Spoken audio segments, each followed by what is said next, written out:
اعوذ باللہ من الشیطان الرجیم، بسم اللہ الرحمن الرحیم۔ ماہ رمضان المبارک کی ان بابرکت لمحات کی نیکسٹ ٹرانسمیشن کے ساتھ حاضر ہوں۔ ناظرین کی طرف سے یہ سوال ہوا ہے کہ ماہ رمضان المبارک میں روزے کے لیے نیت کے حوالہ سے نیت ضروری ہے نہیں ضروری؟ بسا اوقات یہ ہوتا ہے کہ رات کے وقت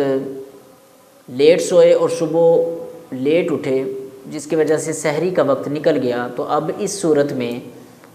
روزے کی نیت کے حوالے سے کیا ہوگا؟ اس کا جواب یہ ہے، ماہ رمضان المبارک کے روزوں کی نیت جو ہے اس حوالے سے تو ایسے ہے کہ جب ماہ رمضان المبارک ہم پہ طلوع ہو جاتا ہے تو اس وقت ہی تمام روزے ہم پر آٹومیٹکلی فرض ہو جاتے ہیں، اس لیے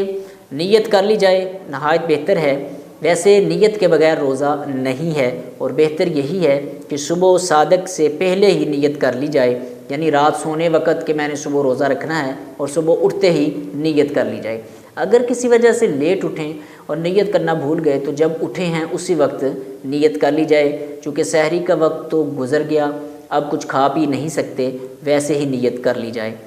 اس طرح سحری کھانے میں تاخیر جو ہے یہ مستحب ہے، یعنی آخری وقت میں سحری کھانی چاہیے۔ نیکسٹ کویسچن ہمارا ناظرین کی طرف سے یہ ہے کہ روزے کے ٹوٹنے یا نہ ٹوٹنے کے حوالہ سے جو مسائل ہیں وہ ذکر کیے جائیں۔ اس حوالہ سے آپ کے سامنے عرض کرتا ہوں کہ کچھ اصول اور ضوابط ذہن میں رکھ لیں۔ وہ یہ ہیں کہ یاد ہوتے ہوئے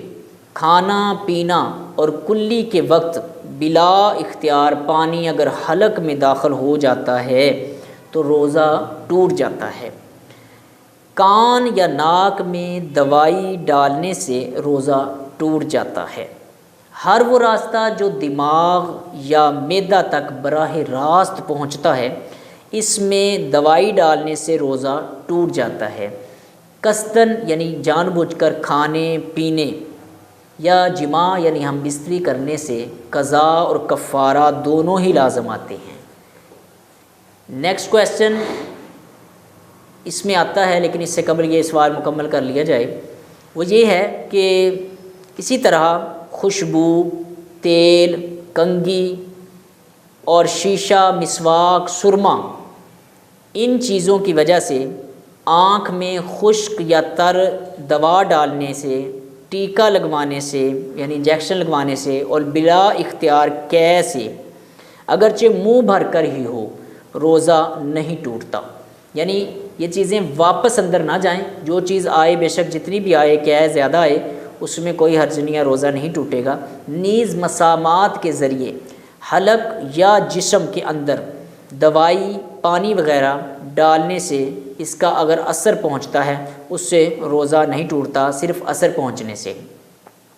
اسی طرح جو نیکسٹ کویسچن ہمارا ناظرین کی طرف سے ہے وہ یہ ہے کہ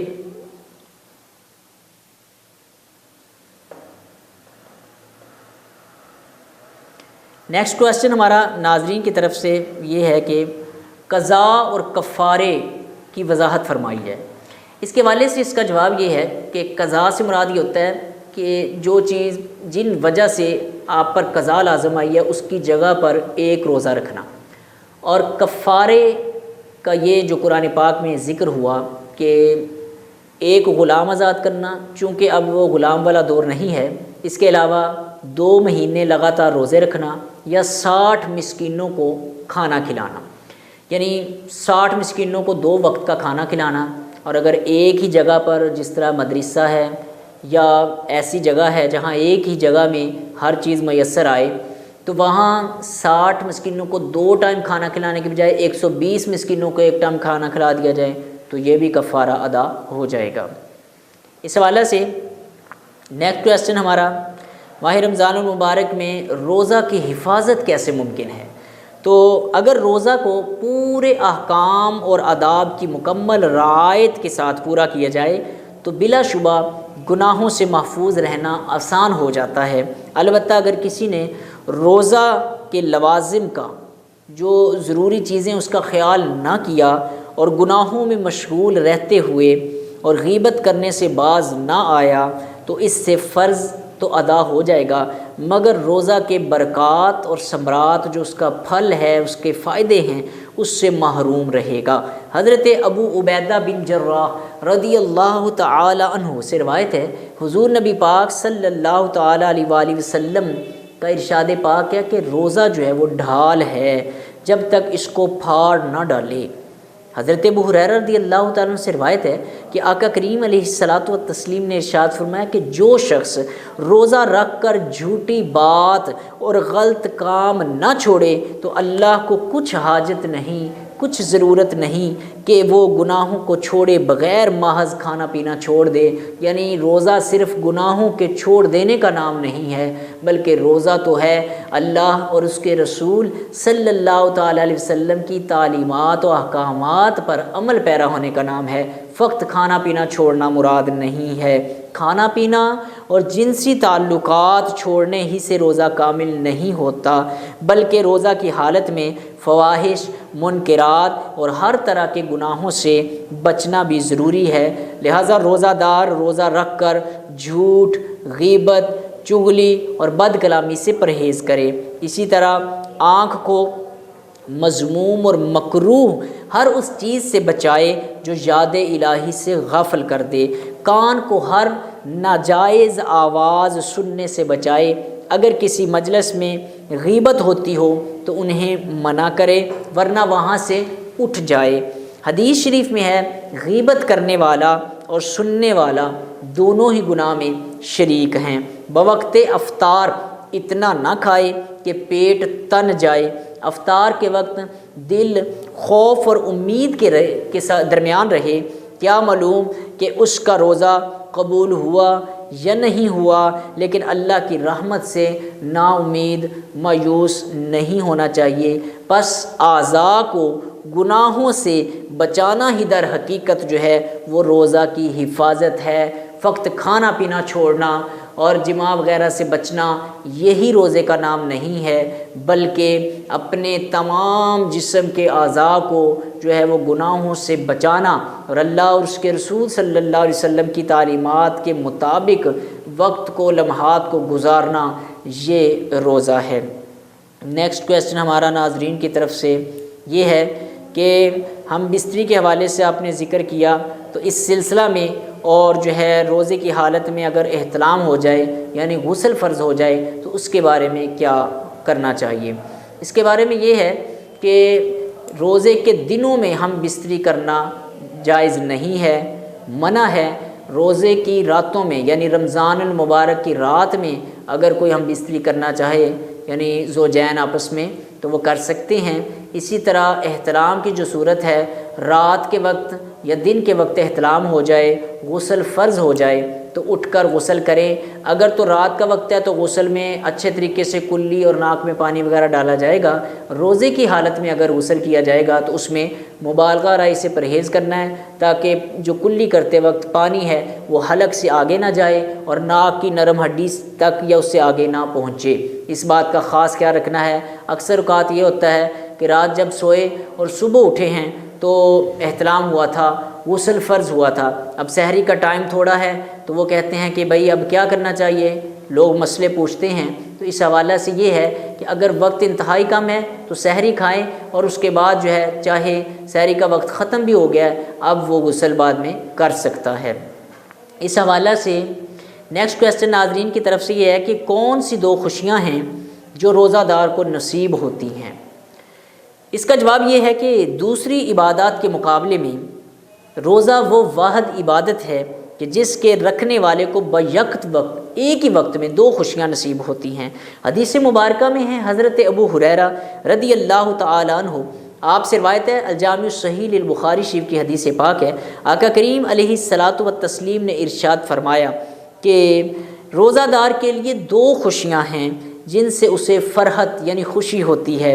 ایک فرحت افطار کہ جب وہ روزہ افطار کرتا ہے تو خوش ہوتا ہے، اور دوسری فرحت دیدار کہ جب وہ اپنے رب سے ملے گا تو اپنے روزہ کے باعث خوش ہوگا کہ رب العالمین نے ارشاد فرمایا الصوم لی وانا اجزا بہ، الصوم لی وانا اجزی بہ، کہ روزہ میرے لیے ہے اور اس کی جزا میں عطا کروں گا، روزہ میرے لیے ہے اور اس کی جزا میں خود ہوں، تو اس کا مطلب یہ ہے کہ رب العالمین اپنے دیدار سے مشرف فرمائے گا۔ تو روزہ کی افطاری کے وقت ایک تو افطاری کی خوشی ہوتی ہے اور دوسری رب العالمین کے دیدار کی خوشی جو اللہ رب العزت کل قیامت کے دن ہمیں عطا فرمائے گا۔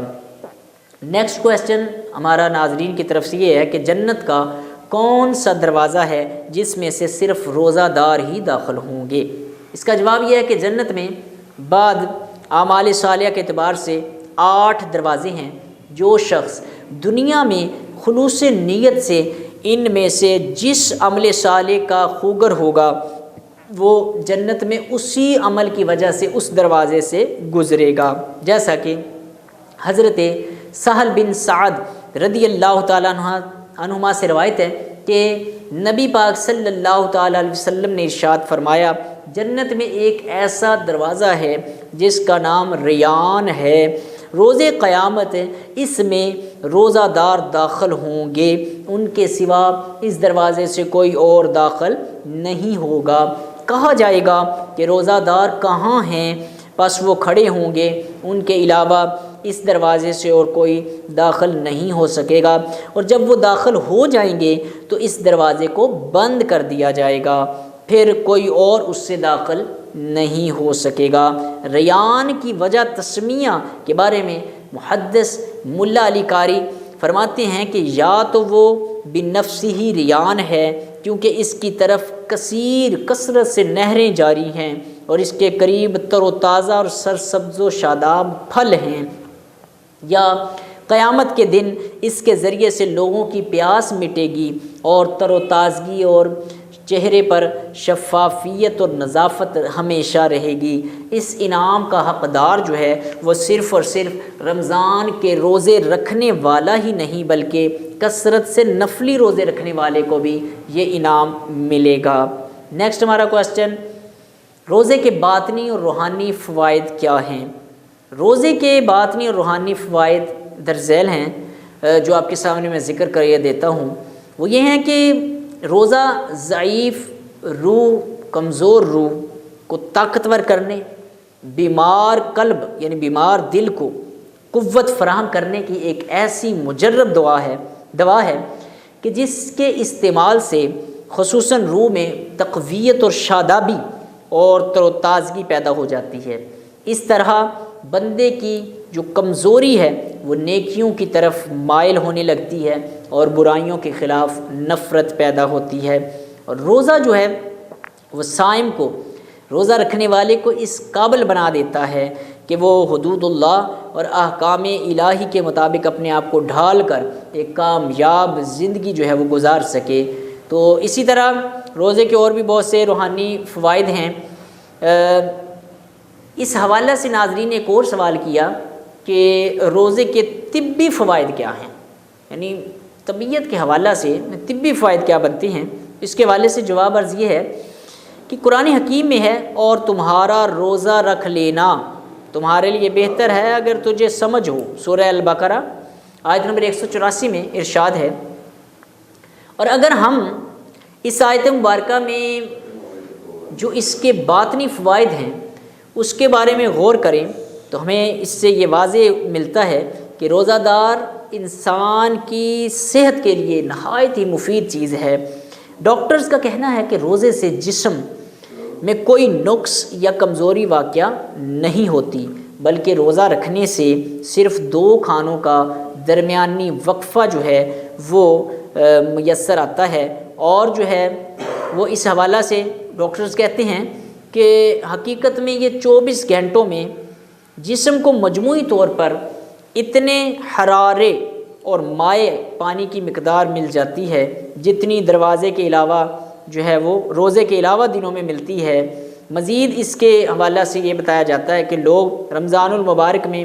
پروٹین اور کاربوہائیڈریٹس عام دنوں کے مقابلے میں زیادہ استعمال کرتے ہیں۔ اس حقیقت کے پیش نظر یہ بھی کہا جا سکتا ہے کہ اس حوالہ سے مجموعی جو حرارے اور غذائیت کے مادے عام دنوں کے مقابلہ میں جسم کو اکثر زیادہ تعداد میں ملتے ہیں۔ اس کے علاوہ جسم فاضل مادوں کو بھی استعمال کر کے توانائی کی ضروریات پوری کرتا ہے۔ روزے سے مزید جو ہے وہ فائدے یہ حاصل ہوتے ہیں کہ روزہ سارے نظام ہضم کو ایک ماہ کے لیے آرام مہیا کر دیتا ہے۔ ہر چیز کا ایک وقت مقرر ہو جاتا ہے، اتنے وقت کے لیے کھانا ہے، اتنے کے لیے کھانا اور پینا ہے، اور اس کے بعد اتنا وقت آرام ہے، یعنی اتنی دیر میں کچھ کھانا اور پینا نہیں ہے۔ اس سے نظام جو ہے وہ بہتر ہو جاتا ہے۔ تو اس سلسلہ میں روزے کے دوران خون کی مقدار میں جو کمی ہو جاتی ہے، یہ اثر دل کو نہایت ہی فائدہ مند آرام مہیا کرتا ہے۔ زیادہ اہم بات یہ ہے کہ خلیوں کے درمیان جو ہے مایع کی مقدار کمی کی وجہ سے خلیوں کا عمل بڑی حد تک سکون میں آ جاتا ہے، اور لعاب دار جھلی کی بالائی سطح سے متعلق خلیے جو ہیں جنہیں اور جسم کی رطوبت کے متواتر خراج کے ذمہ دار ہوتے ہیں، ان کو بھی صرف روزہ کے ہی ذریعے سے آرام و سکون مل جاتا ہے۔ غرض یہ کہ جسمانی اور باطنی اعتبار سے ہر چیز جو ہے وہ اپنے اپنے لیول پر آ جاتی ہے، تو اس وجہ سے جو ہے وہ روزہ کے بڑے روحانی اور جسمانی فوائد ہیں۔ یہ ایک ایسی عبادت ہے کہ جس کے ذریعے سے انسان کو جسمانی طور پر بھی انسان کے اعضاء جو ہے وہ عبادت کرتے ہیں، اور روحانی طور پر بھی انسان کے اعضاء جو ہے وہ عبادت کرتے ہیں۔ اسی طرح ناظرین کی طرف سے ایک اور سوال ہمارے سامنے آیا کہ اجتماعی افطاری کرانے کے کیا فوائد ہیں۔ حضرت جابر رضی اللہ تعالیٰ عنہ سے روایت ہے کہ حضور نبی پاک صلی اللہ تعالیٰ علیہ وآلہ وسلم نے ارشاد فرمایا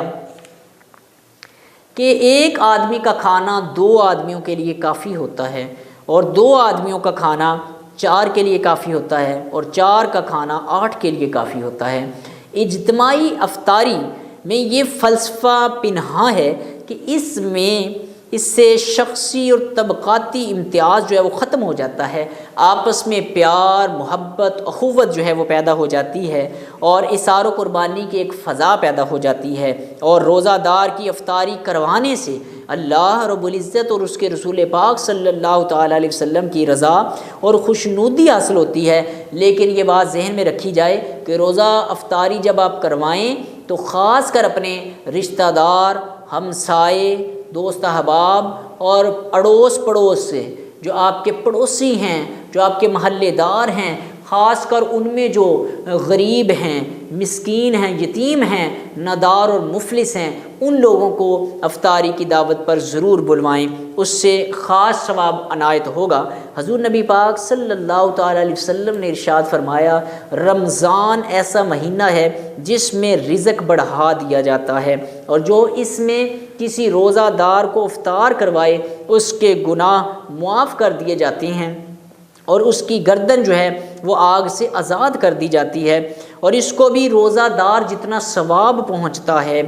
ملتا ہے، اور اس سے روزہ دار کے ثواب میں کوئی کمی نہیں ہوتی۔ صحابہ اکرام رضوان اللہ تعالی علیہم اجمعین نے عرض کی، یا رسول اللہ صلی اللہ علیہ وسلم، ہم میں سے ہر ایک جو ہے وہ افطار نہیں کروا سکتا۔ آپ صلی اللہ علیہ وسلم نے فرمایا، اللہ تعالیٰ اس شخص کو بھی یہ ثواب عطا فرمائے گا جو ایک گھونٹ دودھ، ایک کھجور یا ایک گھونٹ پانی سے بھی کسی کا روزہ افطار کراتا ہے۔ اور کھجور سے روزہ افطار کرنے میں کیا حکمت ہے؟ ایک سوال یہ ہمیں ناظرین کی طرف سے موصول ہوا ہے کہ کھجور سے روزہ افطار کرنے میں یہ حکمت پوشیدہ ہے، چھپی ہوئی ہے، کہ کھجور جو ہے وہ غذائیت سے بھرپور پھل ہے، اس سے جسمانی توانائی حاصل ہوتی ہے۔ روزے سے جسمانی توانائی کمی ہو جاتی ہے، اور اس وقت ایسی غذا کی ضرورت ہوتی ہے کہ جس کے کھانے سے جسم کی توانائی بحال ہو سکے، تو اس صورت میں روزے سے افطار کو شروع کرنا